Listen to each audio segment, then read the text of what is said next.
The blood-red sunset painted Pearl Ruskin's face as she stood on the rickety stage of the Silver Spur Saloon, her trembling voice barely audible over the raucous laughter of drunken men demanding another song. Pearl clutched her worn shawl tightly around her shoulders, the May evening of 1874 bringing an unexpected chill to Pecos, Texas. At 22, she had already experienced more heartache than most women twice her age. The death of her parents 6 months prior had left her destitute, forcing her to take the only job available to an unmarried woman with no family and few marketable skills. "Sing, pretty bird," shouted a bearded miner, slamming his empty whiskey glass on the table. "We ain't paid good money to watch you stand there." Pearl swallowed hard, fighting back tears. This wasn't the life she had envisioned for herself. Back in Philadelphia, she had been educated, respected, a schoolteacher with prospects. Now, each night blurred into the next as she performed for men whose faces she tried desperately to forget come morning. "I said sing." The miner rose unsteadily to his feet, his hand moving dangerously close to the pistol at his hip. "That's enough, Morris." The voice came from the back of the room, deep, measured, commanding. The crowd parted as a tall figure moved through the smoke-filled saloon, Pearl's gaze locked with a pair of piercing blue eyes that seemed to look straight through her. The stranger wore a dust-covered duster, a wide-brimmed hat pushed back on his head, revealing dark blonde hair. A well-worn gun belt hung low on his hips, but it was the quiet authority in his stance that silenced the room more than any weapon could. "This lady doesn't need to sing for you tonight," he said, his voice carrying through the now quiet saloon. His eyes never left Pearl's face as he added softly, "You never have to sing again." Tobias Blackwell, the saloon's owner, pushed his way through the crowd, his face flushed with anger. "Now see here, mister, the girl works for me. She sings or she doesn't eat." The stranger turned slowly to face Blackwell, his expression unreadable. "How much?" "What?" Blackwell sputtered. "How much for her contract?" Pearl felt her breath catch in her throat. Who was this man? Why would he possibly care about her fate? "She ain't for sale," Blackwell replied, his small eyes narrowing. "Best move along, cowboy." The stranger's hand moved almost imperceptibly toward his gun. "Everything has a price in establishments like yours, name it." A tense silence fell over the saloon. Even the piano player stopped mid-chord, his fingers hovering above the keys. Blackwell seemed to calculate his options, then named a sum so outrageous Pearl nearly gasped aloud. It was more money than she would earn in 5 years of singing. Without hesitation, the stranger reached into his coat and withdrew a leather pouch. He counted out the money deliberately, placing each coin on the bar with a soft clink that echoed in the silent room. "That covers her contract and then some," he said. "Consider our business concluded." Pearl stood frozen on the stage, her mind racing. Had she just been sold? Was this man any better than Blackwell? "The devil, you know," her mother used to say. The stranger turned back to her, removing his hat in a gesture of respect that seemed out of place in the squalid saloon. "Miss, if you'd care to gather your belongings, I have a wagon outside." Finding her voice at last, Pearl asked, "Who are you?" A ghost of a smile crossed his weathered face. "Adam Burrows, madam. I own a ranch about 20 miles from here." "And what exactly do you expect from me, Mr. Burrows?" Pearl asked, her voice stronger than she felt. "Nothing you're not willing to give," he replied simply. "My housekeeper, Mrs. Gonzalez, is in need of assistance. The position comes with room, board, and fair wages." He paused, then added, "And I promise you'll never be forced to sing for drunk men again." Pearl knew she should be wary. Men didn't simply rescue women without expecting something in return. Yet there was something in Adam Burrows' steady gaze that made her want to trust him. "I'll need 10 minutes to pack my things," she said finally. As Pearl hurried to the small room above the saloon that had been her prison for the past months, she couldn't help but wonder if she was trading one form of captivity for another. But something told her that Adam Burrows was different from the other men who had passed through her life. What she couldn't possibly know was how drastically her life was about to change, or that the journey ahead would challenge everything she thought she knew about love, trust, and finding home in the most unexpected places. Pearl's few possessions fit into a single carpet bag. A faded daguerreotype of her parents, 2 simple dresses, a brush with several bristles missing, and a dog-eared copy of Pride and Prejudice that had belonged to her mother. She changed quickly from her gaudy performance dress into her plainest garment, a navy blue cotton day dress that had seen better days, but at least covered her properly. She caught a glimpse of herself in the cracked mirror hanging crookedly on the wall. Dark circles shadowed her green eyes, and her chestnut hair hung limply around her face. 6 months in this place had taken their toll. When Pearl descended the narrow staircase, Adam Burrows was waiting at the bottom, seemingly oblivious to the hostile stares from the other patrons. Blackwell stood behind the bar, counting his money with a smirk that made Pearl's skin crawl. "Ready, Miss Ruskin?" Adam asked, taking her carpet bag. Pearl nodded, surprised he had remembered her surname. She had only mentioned it once when introducing herself to the crowd earlier that evening. Outside, the night air was crisp and clean compared to the stale, smoky atmosphere of the saloon. A sturdy wagon stood waiting, hitched to 2 well-fed horses. To Pearl's surprise, a stern-faced older woman sat on the driver's seat. "This is Mrs. Gonzalez," Adam explained. "She insisted on accompanying me to town once she heard my intentions." The woman nodded curtly. "I told Mr. Burrows it wasn't proper for him to bring a young woman to the ranch without a chaperone." Her accent was distinctly Mexican, her English impeccable. Pearl felt a rush of gratitude toward this stranger who had considered her reputation worth protecting. It had been a long time since anyone had shown her such consideration. Adam helped Pearl onto the wagon seat between himself and Mrs. Gonzalez. As they pulled away from the silver spur, Pearl didn't look back. Whatever lay ahead couldn't possibly be worse than what she was leaving behind. The journey through the darkness was largely silent. Pearl was acutely aware of Adam's presence beside her, the clean scent of soap beneath trail dust, the confident way he handled the reins, the occasional glance he cast in her direction when he thought she wouldn't notice. "How did you come to be in Pecos, Miss Ruskin?" he asked finally, breaking the stillness. Pearl hesitated, unsure how much to reveal. "My parents died of influenza last November. Our home in Philadelphia was sold to pay their debts. I had an uncle in San Antonio who agreed to take me in, but when I arrived..." She paused, the memory still painful. "He had passed away 2 weeks before my arrival. With no money to return east and no connections, I took what work I could find." "And that work led you to Blackwell's establishment," Adam concluded, his voice neutral, free of judgment. "Yes," Pearl replied simply. "I was assured I would only be singing by the time I realized what else might be expected." She trailed off, not wanting to speak of the constant propositions, the pawing hands she had fought off night after night. "You don't need to explain," Adam said quietly. "I understand." Mrs. Gonzalez made a soft sound of sympathy. "Life is not always kind to women alone." They traveled through the night, the wagon wheels creaking rhythmically over the rutted trail. Pearl must have dozed off, for she woke with a start when the wagon came to a halt. Dawn was breaking over the horizon, bathing the landscape in a golden glow. Before them stood a substantial ranch house, not ostentatious but solid and well-maintained. A large barn stood nearby, and in the distance, Pearl could see corrals and outbuildings. "Welcome to the Triple B," Adam said, a note of pride in his voice. "It's beautiful," Pearl replied honestly, taken aback by the unexpected grandeur. As Adam helped her down from the wagon, their hands touched briefly. Pearl felt an inexplicable jolt, like static electricity after a storm.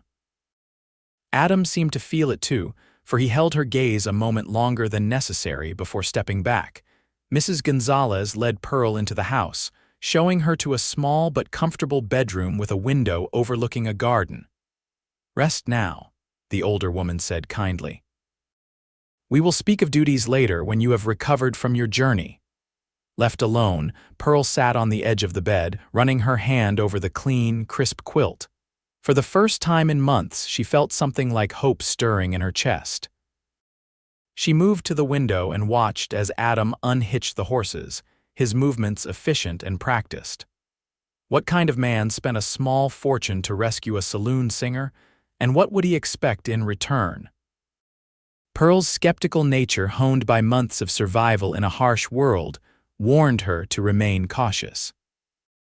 Yet something deeper, an instinct she had almost forgotten she possessed, whispered that perhaps, just perhaps, Adam Burrows was exactly what he appeared to be. A good man who had done a good thing simply because he could. As the sun rose higher in the Texas sky, Pearl finally allowed herself to succumb to exhaustion, slipping into the first peaceful sleep she had known in longer than she cared to remember. Pearl woke to the scent of coffee and the sound of distant voices. For a disorienting moment, she couldn't recall where she was. The soft bed beneath her felt nothing like the lumpy mattress in the room above the saloon. Then memory returned Adam Burrows, the wagon ride through the night, the Triple B Ranch. She rose quickly and splashed water from the porcelain basin onto her face. A glance in the mirror revealed that rest had improved her appearance somewhat, though she still looked pale and drawn. She smoothed her rumpled dress as best she could and pinned her hair into a simple knot. When Pearl entered the kitchen, she found Mrs. Gonzalez kneading dough on a flour-dusted table. The older woman looked up, her dark eyes appraising. "You have slept half the day away," she said, but her tone was not unkind. "Are you hungry?" "Yes, madam," Pearl admitted. "But I don't wish to be a burden. Please tell me what work you would have me do." Mrs. Gonzalez gestured to a chair. "Sit, eat first, then we talk of work." She placed a plate of beans, eggs, and tortillas before Pearl, who realized suddenly that she was famished. She ate with an appetite she hadn't felt in months. "Mr. Burrows says you were a teacher before," Mrs. Gonzalez said as she returned to her bread-making. Pearl looked up in surprise. "How did he know that?" "He makes it his business to know things," the housekeeper replied cryptically. "It is why he is still alive when many others are not." Before Pearl could question this statement, the kitchen door swung open and Adam entered, removing his hat as he crossed the threshold. He appeared even more imposing in daylight, tall and broad-shouldered, with a face that spoke of both hardship and determination. Pearl guessed him to be in his early 30s, though the lines around his eyes suggested he had seen more than his share of trouble. "Miss Ruskin," he nodded. "I trust you slept well." "Yes, thank you," Pearl replied, suddenly self-conscious of her disheveled appearance. Adam hung his hat on a peg by the door. "I've been thinking about how you might best contribute to the ranch. Mrs. Gonzalez manages the house admirably, but we have several ranch hands whose education is sorely lacking. Perhaps you might consider teaching them basic reading and arithmetic in the evenings." Pearl blinked in surprise. "You want me to teach, if you're willing. You'd still assist Mrs. Gonzalez with household duties, of course." He paused, watching her reaction carefully. "I believe everyone deserves the chance to better themselves. Many of my men never had that opportunity." "That's very progressive of you, Mr. Burrows." A faint smile crossed his face. "My father believed an educated workforce was more valuable than an ignorant one. I've found his wisdom sound in this, as in many things." Pearl considered the offer. Teaching again, even in such an informal capacity, appealed to her far more than she could express. "I would be happy to do so," she said finally. "Good." Adam seemed pleased. "There's a small building near the bunkhouse that served as a schoolroom for my sisters when they were young. It's been unused since they married and moved away, but it should suit your purposes. Mrs.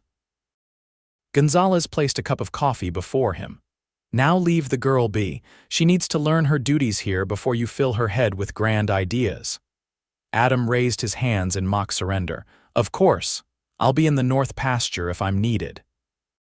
He nodded to Pearl and departed, leaving her with more questions than answers. Over the next several hours, Mrs. Gonzalez showed Pearl around the sprawling ranch house. It was larger than it had appeared from outside, with a formal dining room, a study filled with books, and several bedrooms. Every room was clean and well appointed without being ostentatious. Mr. Burrows' parents built this place, Mrs. Gonzalez explained as they folded linens in a sunny room that smelled of lavender. They came from Boston with dreams of empire. His father was a successful businessman who believed the future lay in Texas cattle. "Where are they now?" Pearl asked. A shadow crossed the older woman's face. "Both gone. His mother first from fever, then his father 3 years ago," she hesitated. "There was trouble. Bad men." "Mr. Burrows doesn't speak of it." Pearl sensed there was more to the story but didn't press. Everyone had parts of their past they preferred to keep private. As the day progressed, Pearl learned the rhythm of the household. Mrs. Gonzalez was firm but fair, and Pearl found herself appreciating the older woman's no-nonsense approach to life. There was something comforting about having clear expectations and duties after months of uncertainty. Evening brought the ranch hands in from the fields, a dozen men of various ages and backgrounds. They eyed Pearl curiously as they washed up at the pump outside the kitchen door, but their behavior was respectful, likely due to the stern look Mrs. Gonzalez gave them as she handed out towels. Adam joined them for the evening meal, which was served family-style at a long table in a room adjacent to the kitchen. Pearl was surprised when he insisted she join them rather than eat separately with the household staff. "Miss Ruskin will be teaching some of you to read and write," he announced as platters of food were passed around. "Classes will begin next week for those interested." There were murmurs among the men, some skeptical, others clearly intrigued. "Ain't got much use for book learning," muttered one weather-beaten cowboy. "That's why you keep getting cheated at cards in town, Patterson," replied a younger man with a mischievous grin. "Can't read the dealer's eyes 'cause you're too busy squinting at the cards." Laughter rippled around the table, and even Patterson cracked a reluctant smile. Pearl observed the easy camaraderie among the men and the obvious respect they had for Adam. This was nothing like the tense, often hostile environment of the saloon. These men might be rough around the edges, but there was a fundamental decency about them that she found reassuring. After dinner, Adam asked Pearl to join him in his study. Mrs. Gonzalez shot him a pointed look, which he acknowledged with a nod. "Leave the door open," the housekeeper instructed Pearl in an undertone. "Not because I don't trust him, but because others will talk if we are not careful with appearances." The study was Adam's sanctuary, that much was immediately clear. Books lined the walls, not for show but obviously well-read. A large desk dominated one side of the room, covered with papers, ledgers, and maps. "Please sit," Adam gestured to a leather chair. He remained standing, leaning against his desk. "I wanted to discuss your compensation and ensure you're comfortable with the arrangements here." "You've been more than generous already," Pearl said cautiously. "I don't want your gratitude, Miss Ruskin. I want your honest opinion. If you're unhappy here, or if the position isn't what you expected, I need to know." Pearl considered her words carefully. "I'm not unhappy, Mr. Burrows. Quite the opposite. I just don't understand why you've gone to such lengths for a stranger." Adam's expression grew distant. "My younger sister found herself in circumstances not unlike yours once. A man of integrity helped her when she needed it most." He looked directly at Pearl. "I believe in repaying such debts, even if indirectly. And your sister now, is she well?" "Very. She's married to a banker in Austin. Has 2 children." A genuine smile warmed his features when he spoke of her. Pearl nodded, sensing there was more to the story but respecting his privacy. "Then I'm grateful to be the beneficiary of your sense of obligation." "Not obligation," Adam corrected gently. "Choice." "We all deserve second chances, Miss Ruskin."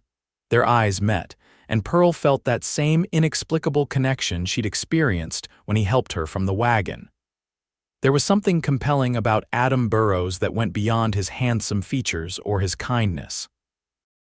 An integrity that seemed to radiate from him, making her feel safe in a way she hadn't since her parents were alive.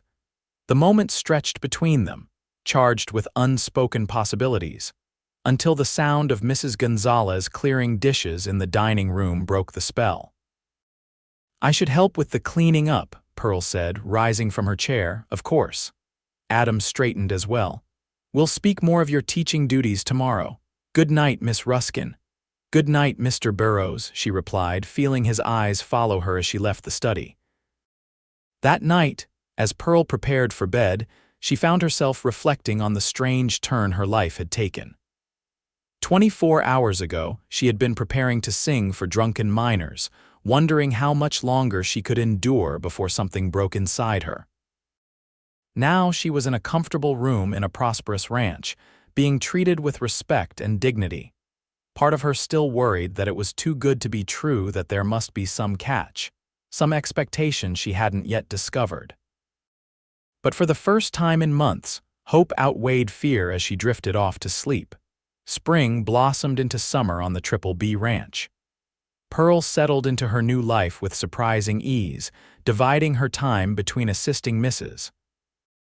Gonzalez with household duties and teaching eager ranch hands in the evenings. She found unexpected fulfillment in both roles, especially teaching. The men's genuine desire to learn touched her deeply, and their progress filled her with pride. As for Adam Burrows, he remained something of an enigma. He was unfailingly polite, even kind, but maintained a careful distance. Pearl often caught him watching her when he thought she wouldn't notice a thoughtful expression on his face that made her wonder what he was thinking. It was Mrs.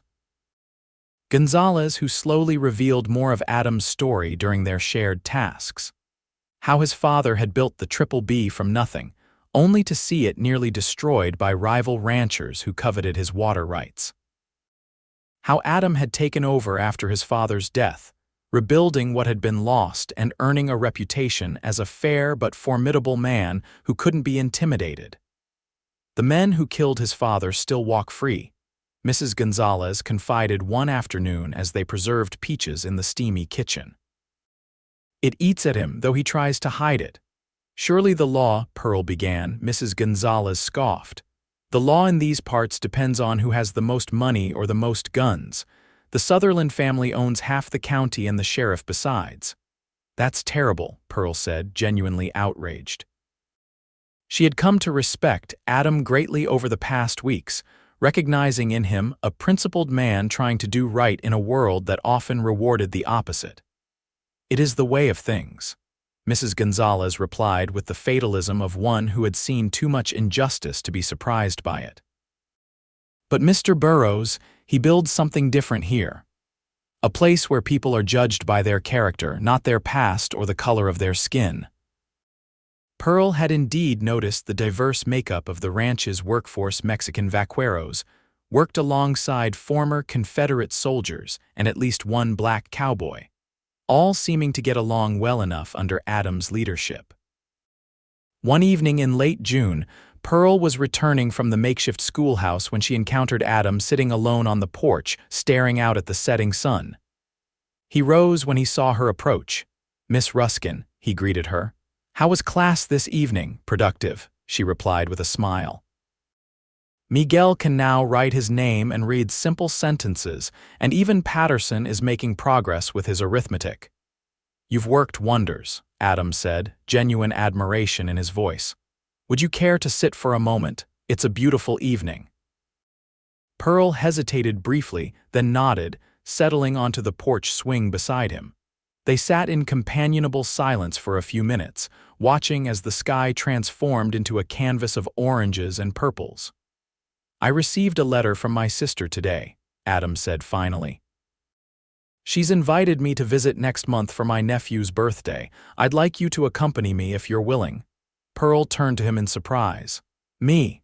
But why?" A hint of color touched Adam's tan cheeks. "To be frank, she's determined to see me married. If I arrive alone, she'll have every eligible woman in Austin paraded before me." "And my presence would discourage this matchmaking?" Pearl asked, trying to ignore the unexpected twinge of disappointment his explanation caused. "Precisely." Adam paused, then added softly, "Unless you find the idea objectionable." Pearl considered the invitation. A trip to Austin would be a welcome change, and she was curious to meet the sister Adam spoke of so fondly. "I don't find it objectionable," she said carefully. "But wouldn't it be misleading?" Adam's blue eyes held her steadily. "Perhaps, or perhaps not." Before Pearl could ask what he meant, the dinner bell rang, breaking the moment. They rose and walked back to the house together, a new awareness humming between them. The next morning brought an unexpected visitor to the Triple B. Pearl was hanging laundry in the yard when a cloud of dust on the horizon announced an approaching rider. As the figure drew closer, she could make out a man in a dark suit, riding a fine bay horse. Adam emerged from the barn, his hand resting casually near his holstered pistol as he awaited the visitor. The stranger reined in his horse and dismounted with the ease of an experienced horseman, despite his city clothes. "Adam Burrows," he called. "That's right," Adam replied, his stance relaxed but alert. "Name's Marshall Foster. I'm an attorney from Fort Worth." The man removed his hat, revealing thinning hair and intelligent eyes. "I represent certain parties interested in your water rights." Adam's expression hardened. "My water rights aren't for sale, Mr. Foster. You can tell the Sutherlands I said so." Foster raised his hands placatingly. "I don't represent the Sutherlands. My clients prefer to remain anonymous for now, but they're prepared to make a very generous offer." "Not interested," Adam said flatly. "Now, if you'll excuse me, I have work to do." Foster reached into his coat and withdrew an envelope. "At least look at the offer, Mr. Burrows. It's substantial enough to set you up comfortably anywhere you might choose to go." Pearl watched as Adam reluctantly took the envelope, his jaw tight.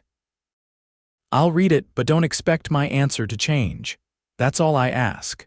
Foster replaced his hat and remounted his horse. "I'll return in a week for your response."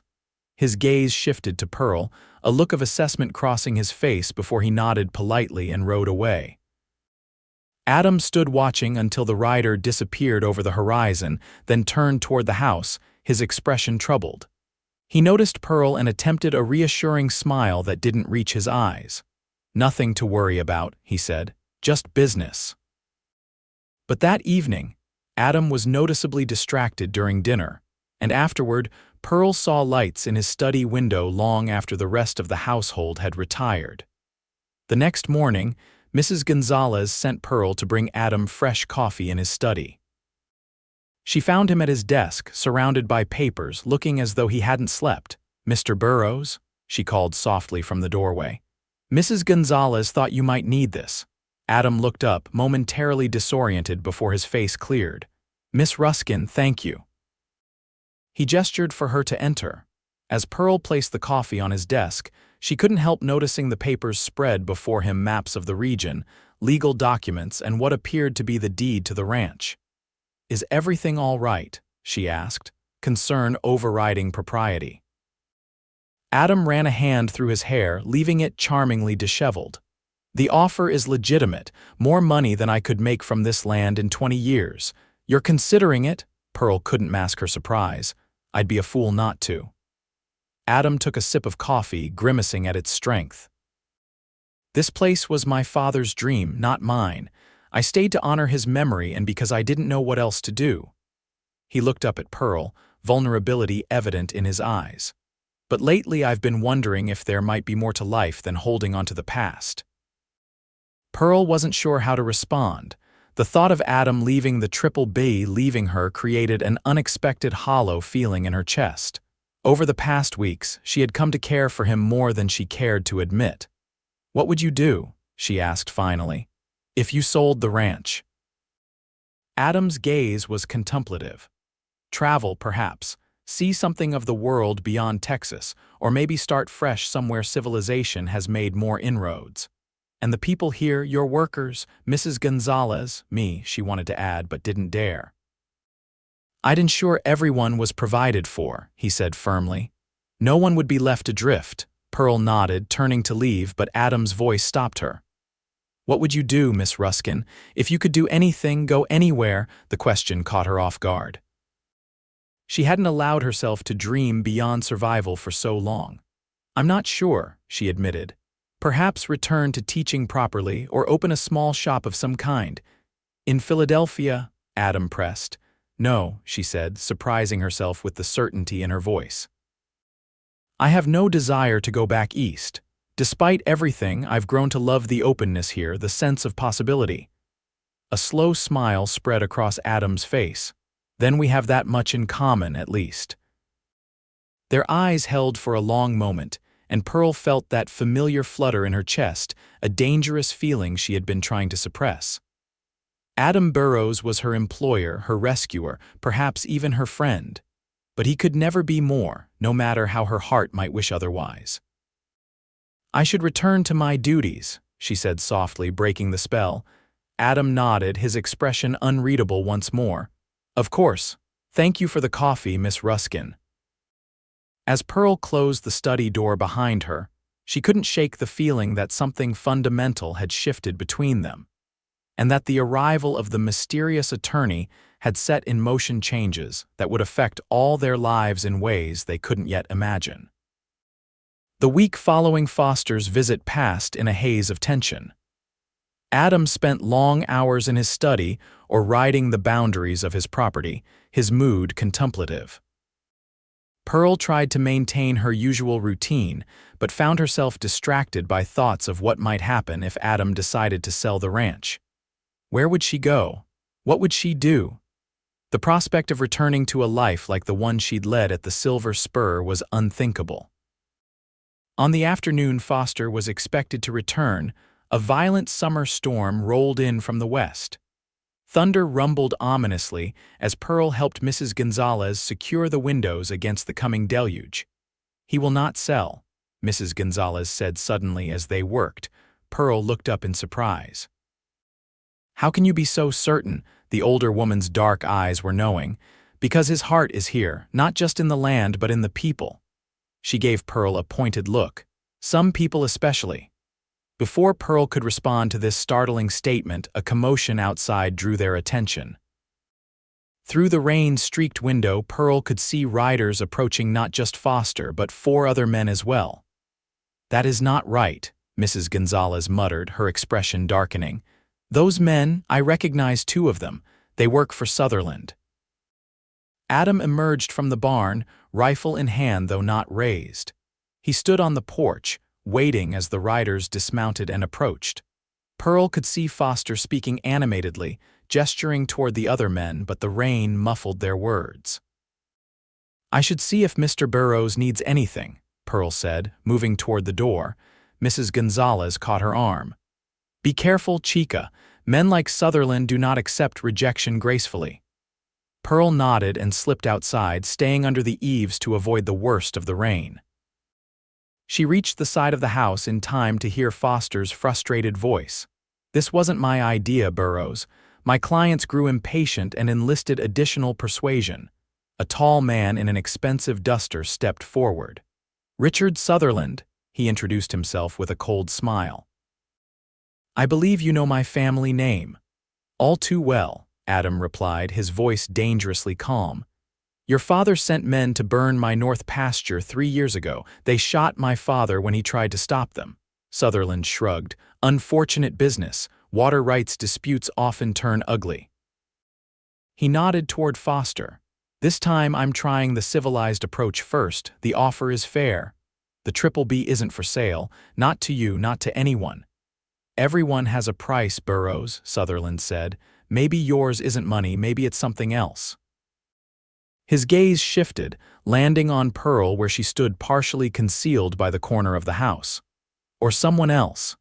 Adam's hand tightened on his rifle. "You have 10 seconds to get back on your horses and ride out. After that, I can't guarantee your safety." Sutherland laughed, a cold sound that sent a shiver down Pearl's spine. "You're outnumbered, Burrows." "Am I?" Adam replied mildly. As if on cue, the door to the bunkhouse opened and 6 ranch hands emerged, each armed and looking deadly serious. From the barn, 3 more men appeared, rifles ready. Foster swallowed visibly. "Mr. Sutherland, perhaps we should reconsider our approach." Sutherland's face darkened with anger, but he was clearly not foolish enough to start a gunfight he couldn't win. "This isn't over, Burrows," he spat, backing toward his horse. "Not by a long shot." "It is for today," Adam replied evenly. "And I suggest you find a new attorney, Foster. This one seems confused about who he's actually representing." The men mounted and rode away, disappearing into the rain as quickly as they had come. Adam remained on the porch, watching until they were out of sight before turning to his men. "Double the night watches for the next week," he instructed. "I don't trust Sutherland to accept defeat gracefully." The men nodded and dispersed, returning to their duties as the rain continued to fall. Adam turned, his gaze finding Pearl where she stood. "You shouldn't be out here," he said, crossing to her. "I was concerned," Pearl admitted. Mrs. Gonzalez recognized Sutherland's men. Adam guided her back toward the house, his hand warm at the small of her back. "Sutherland's been trying to get his hands on the Triple B since before my father's death. The creek that runs through our property is the most reliable water source for miles." "He seemed dangerous," Pearl said quietly as they reached the shelter of the porch. "He is," Adam confirmed. "His family has money and influence, and they're not accustomed to being denied what they want." "What will you do?" Adam's blue eyes were resolute. "Stand my ground." "It's all a man can do." They stood close together on the porch, rain drumming on the roof above them. Water dripped from Adam's hair, trailing down his strong jawline. Pearl had a sudden, overwhelming urge to reach up and brush it away to touch him, to bridge the careful distance they had maintained. As if reading her thoughts, Adam's gaze dropped to her lips. The world seemed to narrow to just the two of them, the storm forgotten, the threat of Sutherland momentarily set aside. "Pearl," he said softly, using her given name for the first time. The sound of it on his lips sent a tremor through her. "Yes," before he could respond, Mrs. Gonzalez opened the door, her expression suggesting she was well aware of what she might be interrupting. "Dinner is ready," she announced. "Both of you are soaked through. Change before you catch your death." The moment broken, Adam stepped back. "Of course, Mrs. Gonzalez, we'll be right in." As Pearl turned to go inside, Adam caught her hand. "We need to talk," he said quietly. "Later." She nodded, her heart beating a rapid tattoo against her ribs as she hurried to her room to change. Dinner that evening was a subdued affair. The ranch hands spoke in low voices about Sutherland's visit, speculating about what might come next. Adam said little, his mind clearly elsewhere. After the meal, as the men drifted back to the bunkhouse, Adam asked Pearl to join him in his study once more. "Mrs.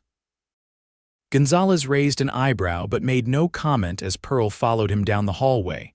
Inside the study, a fire crackled in the hearth, dispelling the dampness brought by the storm. Adam closed the door the first time he had ever done so when they were alone together and turned to face Pearl.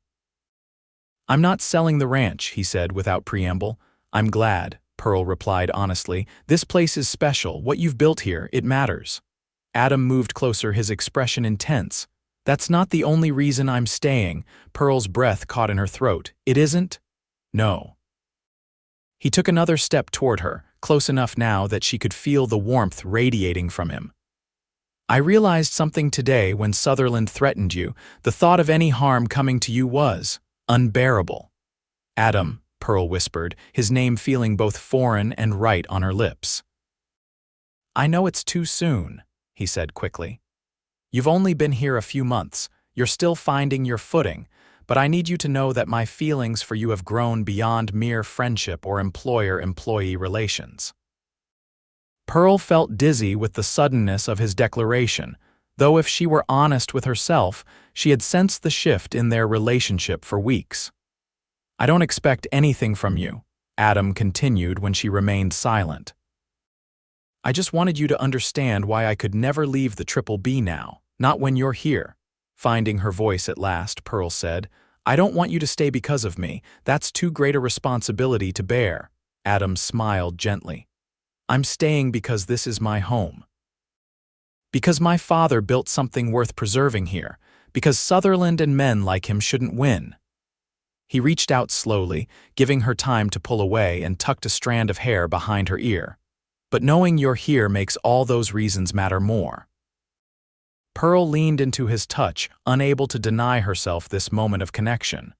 I've been fighting my feelings for you, she admitted softly. Telling myself it was inappropriate, that you couldn't possibly see me as anything but someone to be rescued.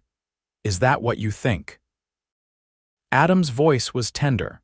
Pearl, from the moment I saw you on that stage, I recognized something in you, a strength, a dignity that all those men in the saloon were too blind to see.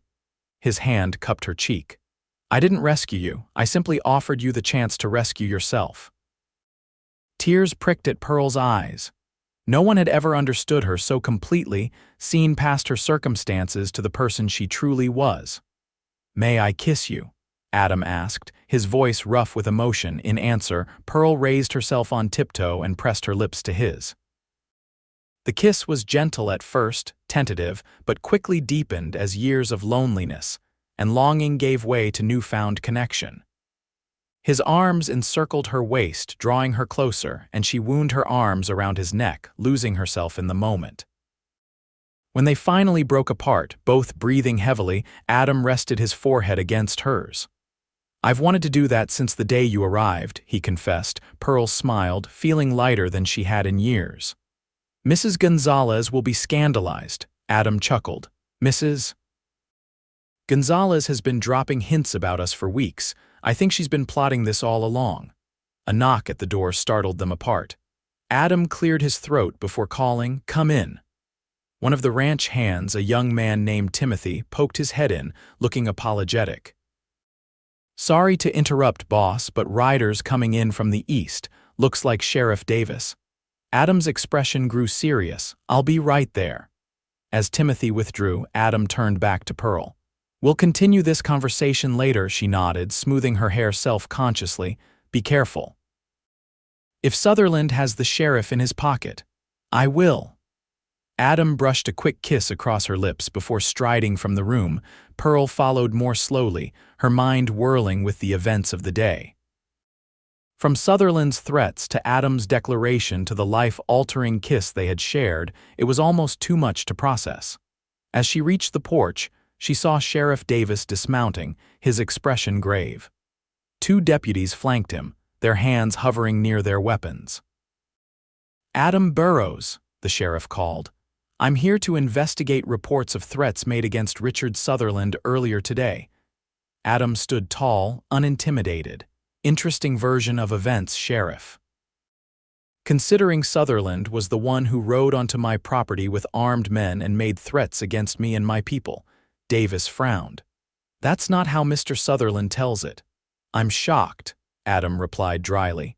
Perhaps you'd like to interview my ranch hands who witnessed the entire exchange.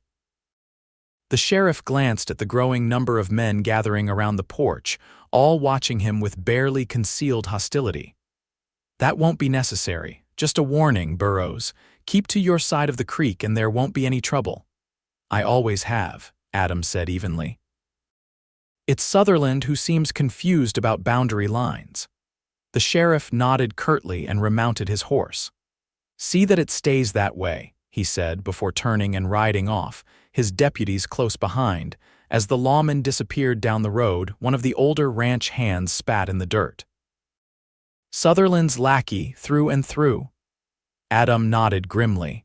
Which means we can't count on the law for protection. Post extra guards tonight and send word to the neighboring ranches about what's happening.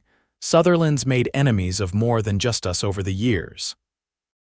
As the men dispersed to carry out his orders, Adam returned to Pearl's side.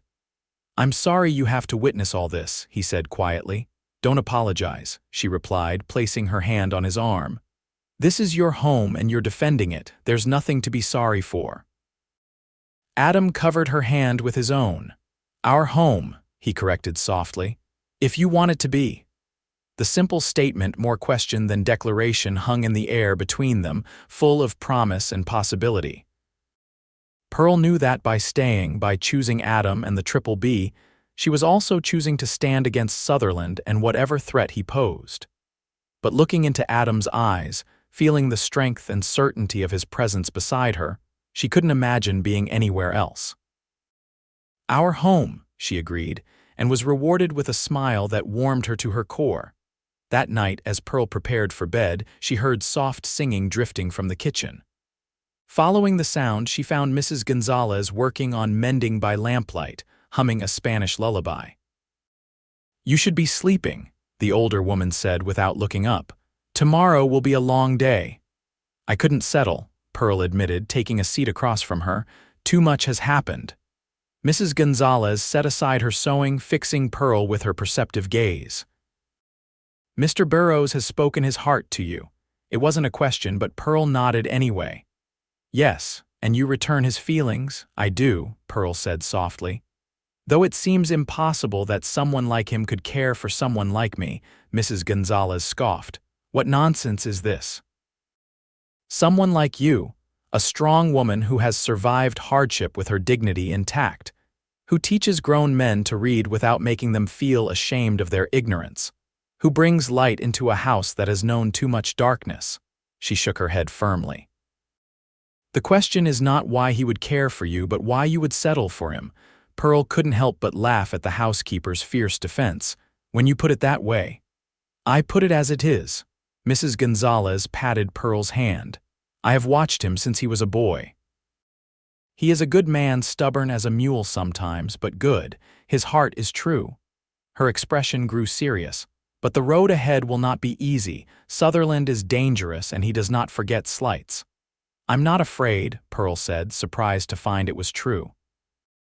After everything she had endured, losing her parents, facing destitution, the degradation of the saloon, the prospect of standing alongside Adam against a common enemy felt almost liberating.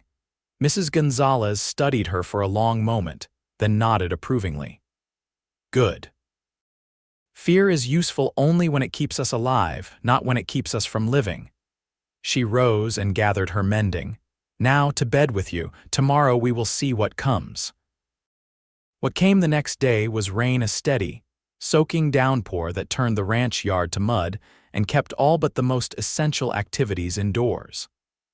Adam spent the morning with his foreman, reviewing security measures and checking on the cattle in the lower pastures where flooding was a concern. Pearl found herself watching the clock, anticipating his return with an eagerness that both thrilled and embarrassed her. When he finally appeared at lunchtime, soaked to the skin but smiling when he caught sight of her, Pearl felt a rush of emotion so powerful it nearly took her breath away. "You'll catch your death," she scolded gently, bringing him a towel. "Worth it," he replied, his eyes never leaving hers as he dried his face and hair. "I've been thinking about you all morning." Pearl glanced around the kitchen, but Mrs. Gonzalez had tactfully made herself scarce. "And I you," she admitted, a blush warming her cheeks. Adam took her hand, his thumb tracing circles on her palm. "I meant what I said yesterday, about this being our home if you want it to be." "I do want that," Pearl said softly, "very much. Then there's something I need to ask you." Adam reached into his pocket and withdrew a small velvet box that had miraculously remained dry despite his sodden clothing. "This belonged to my mother. I'd be honored if you would wear it." Pearl's heart seemed to stop as he opened the box, revealing a delicate gold ring set with a small but perfect diamond. "Adam," she breathed, scarcely able to believe what was happening. "I know it's sudden," he said, his voice uncharacteristically uncertain. "If you need time, no," Pearl interrupted. "No, I don't need time." She looked up at him, tears of happiness threatening to spill over. "Yes, Adam, yes, I will marry you." His face broke into a radiant smile as he slipped the ring onto her finger. It fit perfectly, as though it had been made for her. Adam pulled her into his arms, kissing her with a passion that left her dizzy and breathless. "I love you, Pearl Ruskin," he whispered against her lips. "And I love you, Adam Burrows," she replied, the words feeling both new and somehow as familiar as her own heartbeat. A discreet cough from the doorway announced Mrs. Gonzalez's return. The housekeeper took in their embrace and the ring glinting on Pearl's finger with satisfaction. "So it is decided," she stated, nodding approvingly. "Good. Now perhaps we can all focus on the more pressing matter of keeping Sutherland from burning the ranch to the ground." Adam laughed, keeping one arm around Pearl's waist. "Your timing is impeccable as always, Mrs. Gonzalez." "Someone must keep their head when young people are being foolish with their hearts," she replied, but her eyes were kind as she added, "Congratulations to you both. It is about time this house had a proper mistress." The rest of the day passed in a haze of happiness for Pearl. The ranch hands, upon hearing the news, offered their congratulations with surprising gentleness, many of them expressing genuine pleasure that the boss had finally found someone to share his life. Even the continuing rain and the lingering threat of Sutherland couldn't dampen Pearl's spirits. For the first time since her parents' death, she felt as though she belonged somewhere, that she had found not just a home but a future filled with purpose and love. That evening, as the rain finally began to taper off, Adam and Pearl sat together on the porch swing, watching as the clouds parted to reveal a spectacular sunset. "We should set a date," Adam said, his arm around her shoulders. "Unless you want a long engagement," Pearl shook her head. "I don't need time or a fancy ceremony, just you, me, and whoever you'd like to have present." Adam kissed her temple. "My sister will be disappointed if she can't attend. She's been after me to find a wife for years." "Then we'll wait until she can come," Pearl said pragmatically. "Perhaps a month. That would give us time to prepare and for word to reach her in Austin. A month it is." Adam's expression grew more serious. "By then, I hope the situation with Sutherland will be resolved one way or another." Pearl studied his profile, noting the worry lines around his eyes despite his happiness. "You're concerned he'll make good on his threats." "I know he will," Adam replied grimly. "It's just a question of when and how." He turned to face her fully. "Pearl, if you want to reconsider if all this seems like more trouble than it's worth," she silenced him with a finger to his lips. "Don't. I'm not some fragile flower who will wilt at the first sign of difficulty. I've faced worse than Richard Sutherland and survived." Adam caught her hand and pressed a kiss to her palm. "You're the strongest person I know. I just don't want to see you hurt because of my quarrels." "There are quarrels now," Pearl said firmly. "For better or worse, remember." A slow smile spread across Adam's face. "I do believe those are supposed to be my lines, Miss Ruskin. Consider it practice, Mr. Burrows," she replied with an answering smile. As darkness fell around them, they sat together in contented silence, both aware that challenges lay ahead but confident in their ability to face them together. For Pearl, who had once believed her life was over when she found herself singing in a saloon for drunk men, the future suddenly seemed limitless with possibility. The next 4 weeks passed in a whirlwind of preparations. Adam sent word to his sister in Austin, who responded with an enthusiastic letter promising to arrive a week before the wedding with her husband and children in tow. The date was set for the 3rd Saturday in August, and Mrs. Gonzalez threw herself into planning with unexpected enthusiasm. "It will be small but elegant," she declared, assigning tasks to the ranch hands who found themselves, much to their dismay, helping to clean and decorate parts of the house that hadn't seen such attention in years. Pearl spent her days divided between her regular duties, wedding preparations, and fittings for her dress, a simple but beautiful gown of ivory silk that Mrs. Gonzalez and 2 women from neighboring ranches were helping to create. Adam, meanwhile, kept a watchful eye on the boundaries of his property. Sutherland had been ominously quiet since his confrontation with the sheriff, which only increased Adam's vigilance. Extra men patrolled the ranch day and night, and nearby ranchers sent word that they would stand with the Triple B if trouble came. "He's waiting for something," Adam confided to Pearl one evening as they sat together in his study, going over the guest list for the wedding. "Sutherland isn't the type to accept defeat," Pearl squeezed his hand reassuringly. "Whatever comes, we'll face it together." 2 weeks before the wedding, Adam's sister Catherine arrived with her husband James and their 2 children, a boy of 7 and a girl of 4. The house immediately seemed brighter with the sound of children's laughter echoing through its rooms. Catherine, a vivacious woman with the same striking blue eyes as her brother, embraced Pearl warmly within minutes of meeting her.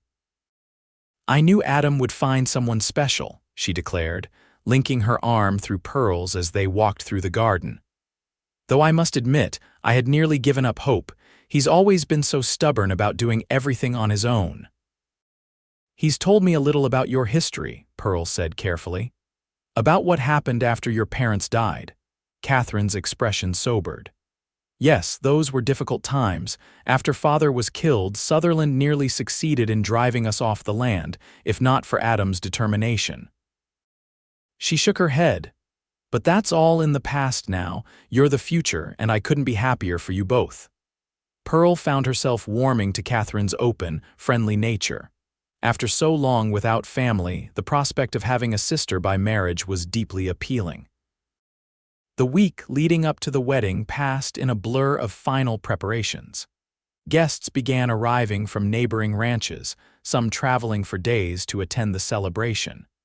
The bunkhouse overflowed with visitors, and tents were set up in the yard to accommodate the overflow. The night before the wedding, Pearl stood at her bedroom window, looking out at the stars scattered like diamonds across the velvet sky. Tomorrow, she would become Mrs. Adam Burrows, a transformation that seemed both miraculous and entirely right. A soft knock at her door drew her attention. Opening it, she found Catherine standing in the hallway holding a small wooden box. "May I come in?" she asked. "I have something for you." Pearl welcomed her, curious. Catherine sat on the edge of the bed and opened the box, revealing a delicate silver hairpin adorned with small pearls. "This was our mother's," she explained. "Adam has her ring, but I thought you might like to wear this tomorrow. It's traditional, after all, something old, something borrowed."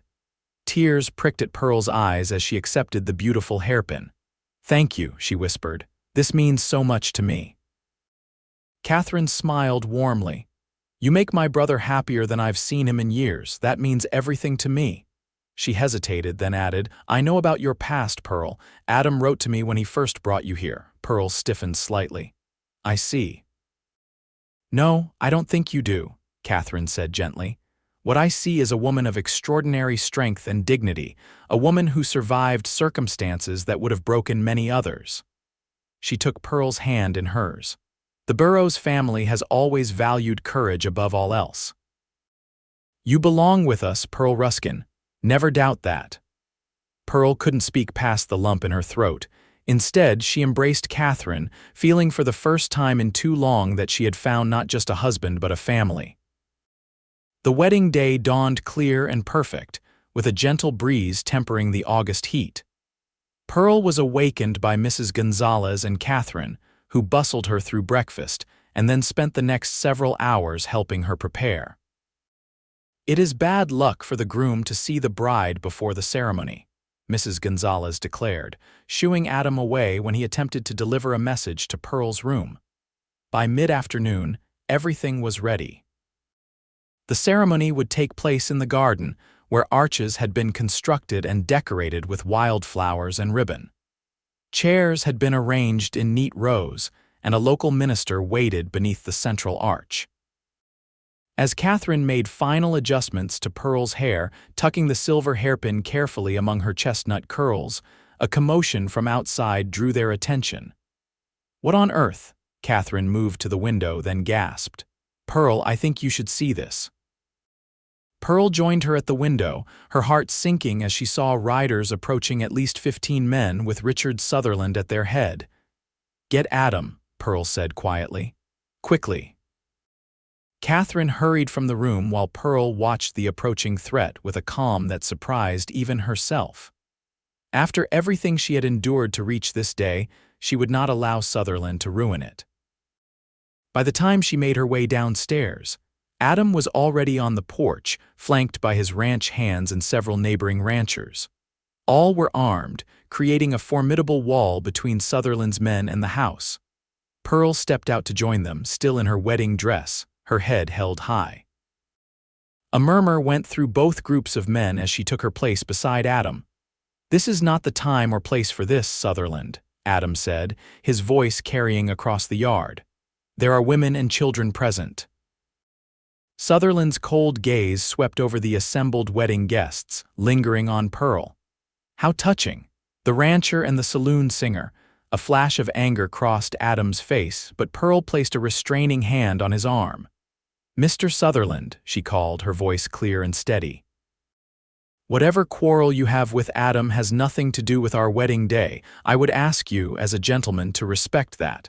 Sutherland laughed harshly. "A gentleman? Is that what you think I am, Miss Ruskin?" "I think you're a man who wants to be perceived as powerful," Pearl replied evenly. "Yet here you are, disrupting a wedding with armed men. Is that the mark of true power, Mr. Sutherland? Or of desperation?" A hush fell over the yard. Even Sutherland's men looked uncomfortable at this direct challenge from a bride on her wedding day. Sutherland's face darkened with anger. "You don't know what you're talking about, woman." "I know more than you might think," Pearl continued, emboldened by the touch of Adam's hand at the small of her back. "I know that a man who must resort to threats and intimidation is a man who lacks true authority. I know that the people gathered here today represent families who have built something lasting in this harsh land, something that can't be bought or bullied away." From the corner of her eye, Pearl saw Sheriff Davis riding up, accompanied by several deputies. He surveyed the scene with evident dismay. "What's going on here, Sutherland?" he demanded. "Looks like you're about to disturb the peace at a wedding." Sutherland turned to the sheriff, clearly expecting an ally. "I'm simply paying a social call, Sheriff, congratulating the happy couple." "With 15 armed men," the sheriff replied skeptically. He glanced at the assembled wedding guests, noting the number of prominent ranchers present. Whatever his allegiances to Sutherland, Davis was politician enough to recognize when the tide of public opinion was turning. "I suggest you deliver your congratulations and move along. This is a private gathering." Sutherland's jaw tightened as he realized he had miscalculated. The presence of so many witnesses, including women, children, and respected community members, made any violence politically untenable. "Another day, Burrows," he said softly. "This isn't over." "Yes, it is," Adam replied firmly. "You've played your hand and lost, Sutherland. The Triple B isn't for sale, not now, not ever. And if you ever threaten my wife or my people again, you'll answer to more than just me." The emphasis on wife wasn't lost on anyone present. Several of the neighboring ranchers stepped forward to stand beside Adam, a united front that spoke volumes. Sutherland looked from face to face, recognizing that he was outnumbered not just in men but in community support. With a curt nod, he wheeled his horse around. "Enjoy your wedding, Burrows, it won't last." As Sutherland and his men rode away, Sheriff Davis approached Adam. "That man's going to be trouble," he said quietly. "Watch your back." Adam nodded.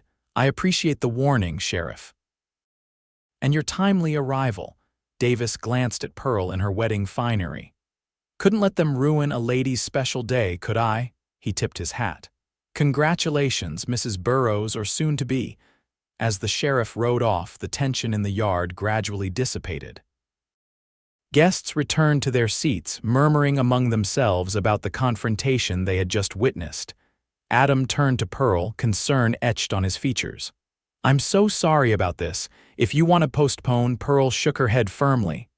"Absolutely not. I've waited long enough to become your wife, Adam Burrows. A few threats from Richard Sutherland aren't going to change that." A slow smile spread across Adam's face as he took in her determination. "Have I told you today how much I love you?" "Not nearly enough," Pearl replied with an answering smile.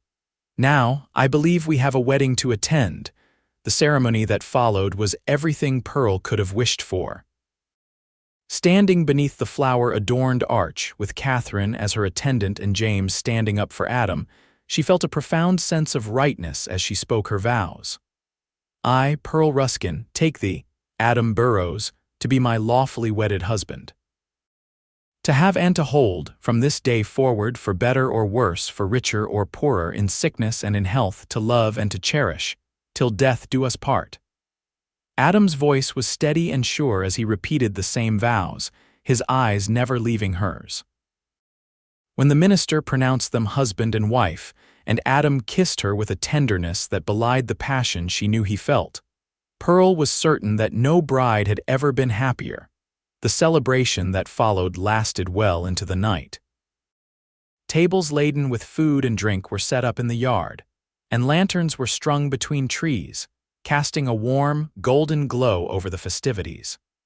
A fiddler from a neighboring ranch provided music, and the hard-packed earth became a dance floor as couples whirled and stomped to lively tunes. Pearl found herself passed from partner to partner as the male guests claimed the traditional dance with the bride. But her favorite moments were when Adam reclaimed her, holding her close as they moved together under the star-filled sky. "Happy Mrs. Burrows," he murmured into her ear during one such dance.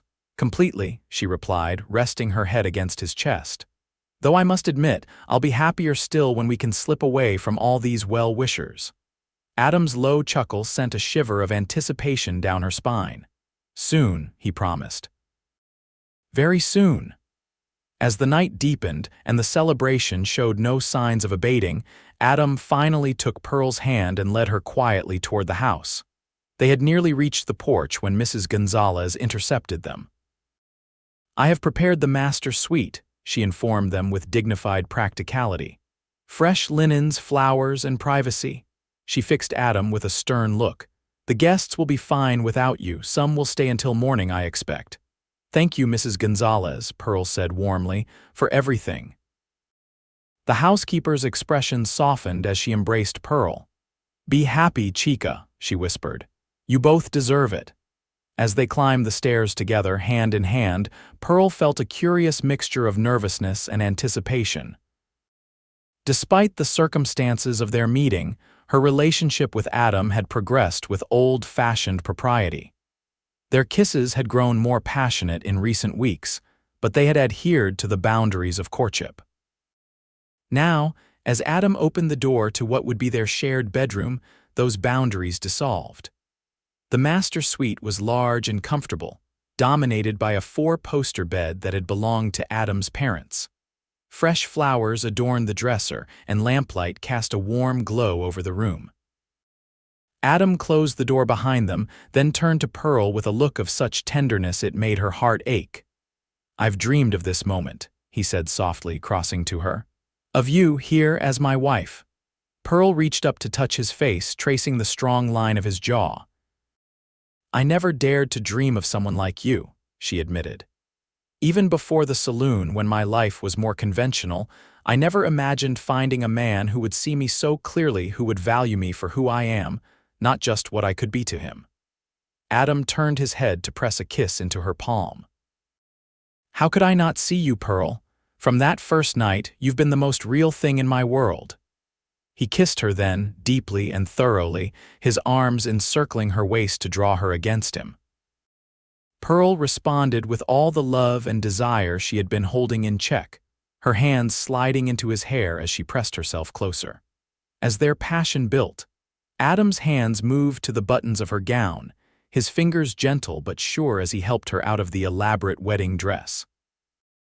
Pearl, in turn, unbuttoned his shirt, pushing it from his shoulders to reveal the muscled chest beneath. Their lovemaking that night was both tender and passionate, a culmination of months of growing affection and desire.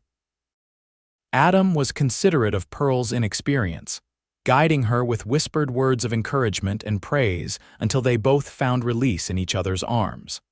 Afterward, as they lay tangled together in the soft sheets, Pearl rested her head on Adam's chest, listening to the steady beat of his heart. "What are you thinking?" he asked, his fingers tracing lazy patterns on her bare shoulder. "That I never truly understood what happiness could be until now," she replied honestly. "That night in the saloon when you said I never had to sing again. I thought you were offering me freedom from Blackwell, but you were offering me so much more, a chance to find my voice in a different way." Adam tightened his arms around her. "You found it all on your own, Pearl. I just provided the stage." She smiled against his skin. "A much better stage than the one at the Silver Spur." And a much more appreciative audience, he added, pressing a kiss to the top of her head. As they drifted towards sleep, wrapped in each other's arms, Pearl felt a profound sense of contentment.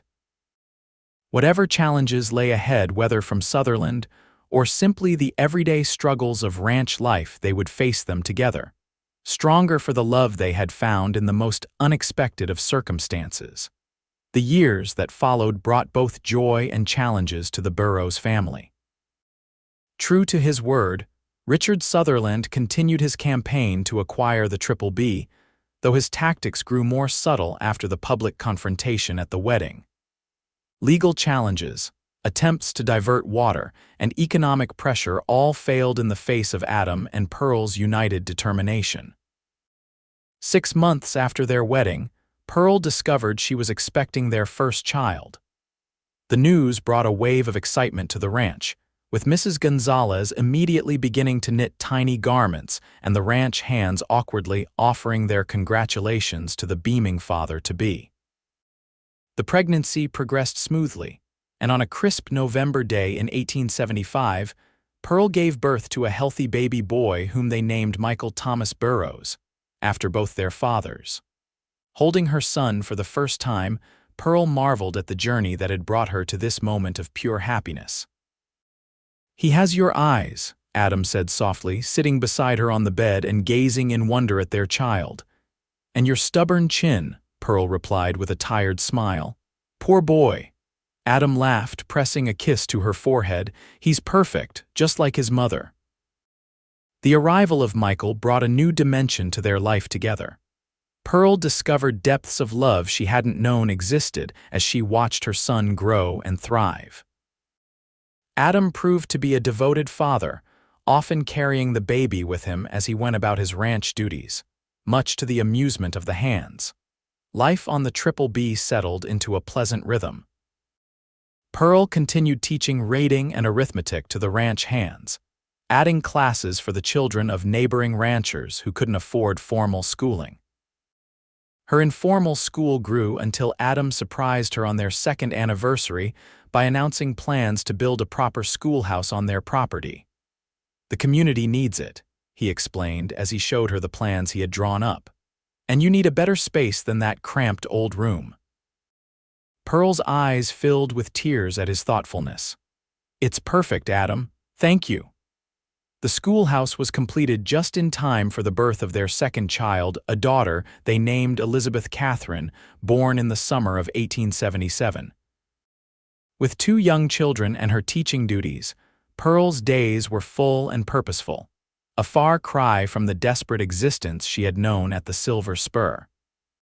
One evening, as they sat together on the porch after the children were asleep, Adam watching Pearl as she mended one of his shirts, he asked, "Do you ever regret it, coming here with me that night?" Pearl looked up in surprise. "Never, not for a single moment, even with Sutherland's threats." The isolation, the hard work of ranch life. She set aside her mending and moved to sit beside him on the swing, taking his hand in hers. "Adam, the day you walked into that saloon was the luckiest day of my life. Everything good that I have now, our children, our home, the school, my purpose, all of it stems from that moment when you said I never had to sing again." Adam's expression softened as he gathered her close. "I think perhaps it was the other way around. You saved me, Pearl. I was going through the motions, living but not really alive. Then I saw you on that stage and something inside me recognized something in you." "Two lost souls," Pearl murmured, resting her head against his shoulder, "who found their way home," Adam completed. As the years passed, the Triple B flourished under their joint stewardship. Adam's innovative ranching methods and Pearl's educational initiatives made the property a model for others in the region. Their reputation grew, attracting settlers who valued community and cooperation over the ruthless individualism that characterized much of frontier life. Richard Sutherland eventually overreached, attempting to frame Adam for cattle rustling. The scheme backfired when several of Sutherland's own men, disgusted by his tactics, came forward with the truth. The resulting scandal led to Sutherland's financial ruin and eventual departure from Texas, ending his threat to the Burrows family once and for all. In 1880, Pearl gave birth to their third child, another son they named James, after Adam's brother-in-law who had become a close friend and ally.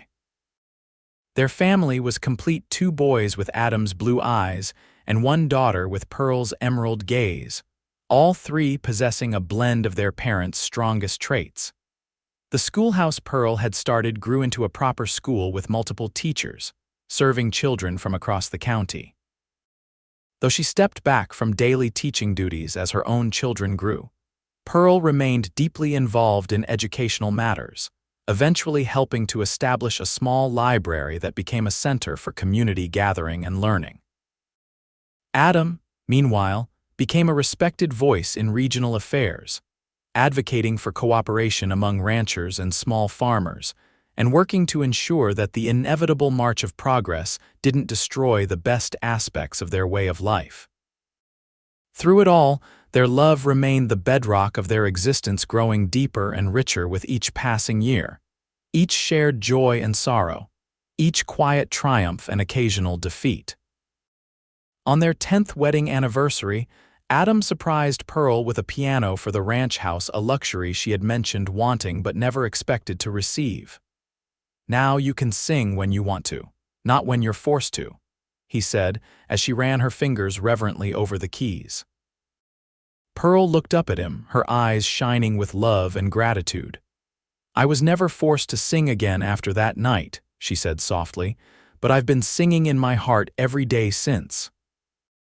That evening, with their children gathered around the new piano, Pearl sang for her family folk songs and lullabies, hymns and ballads, her voice strong and true, filled with the happiness she had found in this unexpected life.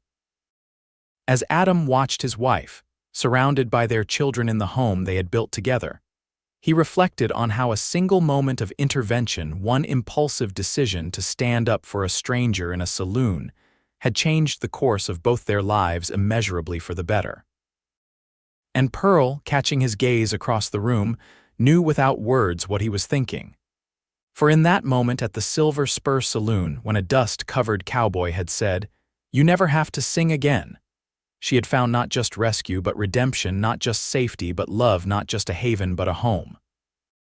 In the years that followed, as their children grew and the Triple B Ranch prospered, as the 19th century gave way to the 20th, and the wild frontier slowly transformed into settled civilization, Adam and Pearl Burrows remained constants in a changing world, their love a testament to the power of second chances and the enduring strength of hearts that recognize each other across a crowded room, even in the most unlikely of circumstances.